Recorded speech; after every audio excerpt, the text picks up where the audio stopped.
అందరికీ నమస్తే। ఈ రోజు మనం ఈ బొమ్మెంకన్న కాంప్లెక్స్ నుంచి శివాలయం వెళ్ళే రోడ్ లో ఉన్నాము। ఎంత దౌర్భాగ్యమైన పరిస్థితి అంటే ఈ రోడ్డు నిజంగా సిగ్గుచేటు, అధికారులకు సిగ్గుచేటు, రాజకీయ నాయకులకు సిగ్గుచేటు। ఏం చేస్తున్నారు? మా పైసలను మేము ప్రశ్నిస్తున్నాము।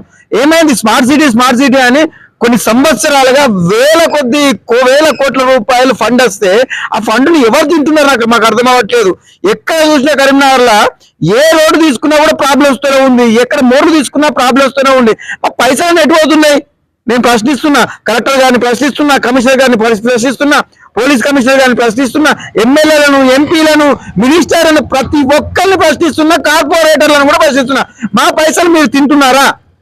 మా పైసలే కదా మేము అడిగేది, మా పైసలతోనే కదా మంచిగా చేసేది।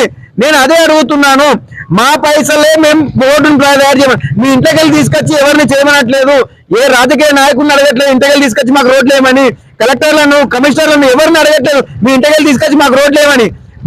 మేము కట్టే ఏదైతే మున్సిపల్ ట్యాక్స్ ఉన్నాయో ఆ ట్యాక్స్లో కానీ, పోలీస్ ఫైన్స్ కానీ, ఈ ఫైన్స్ అన్నింటినీ కూడా వసూలు చేసి మా డెవలప్మెంట్ కానీ మీరు చేయాల్సింది। మీరు ఎక్కడ పెడుతున్నారు పైసలు? అవన్నీ పక్కన పెట్టేస్తే స్మార్ట్ సిటీ కింద కొన్ని సంవత్సరాలుగా కోటాను కోట్ల రూపాయలు వస్తున్నాయి, అవన్నీ ఎట్లా అవుతున్నాయని నేను ప్రశ్నిస్తున్నాను। మీకు చేత కాకపోతే బాధ్యతతో చెప్తున్నాను, కలెక్టర్ గారికి, కమిషనర్ గారికి, పోలీస్ కమిషనర్ గారికి, మున్సిపల్ కమిషనర్ గారికి, ఎమ్మెల్యే గారికి, ఎంపీ గారికి, మీకు చేత కాకపోతే దయచేసి రాజీనామా చేసి ఇంట్లో వండుకోర్రి। మా పైసలు కూడా మాకు కరెక్ట్ ప్రాపర్ గా యూజ్ చేయరా అని ఈడియట్స్ గా మీరు తయారవుతున్నారు।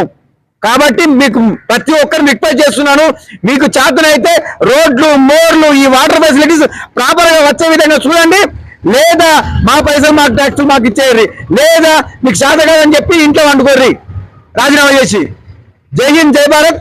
ప్రతి ఒక్కరు ప్రజలు కూడా బయటికి రావాలి। మన ఇంటి ముందర బొందు ఉందంటే మనమే ప్రశ్నించాలి, ఎవరో వచ్చి ప్రశ్నించడు।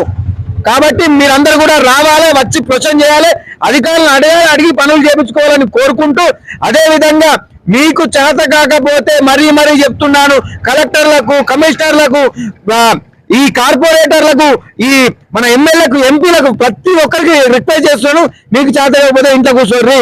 మా స్మార్ట్ సిటీ ఫండ్ ఏమవుతుంది? ఎవరు తింటున్నారు?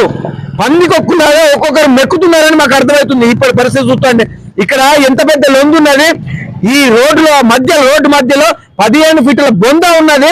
ఇక్కడ ఎవరైనా పడి చనిపోతే, చిన్నపిల్లలు కానీ పెద్దవారు కానీ పడి చనిపోతే మీరు ఎక్స్క్యూజ్ చేయడానికి వస్తారా? సిగ్గనిపించట్లేదు మీకైనా? దయచేసి ఆలోచించి రోడ్లైనా ప్రాపర్గా వేస్తారని కోరుకుంటూ, జై హింద్, జై భారత్, మీ భారతీయుడు కోట శ్యామ్ కుమార్।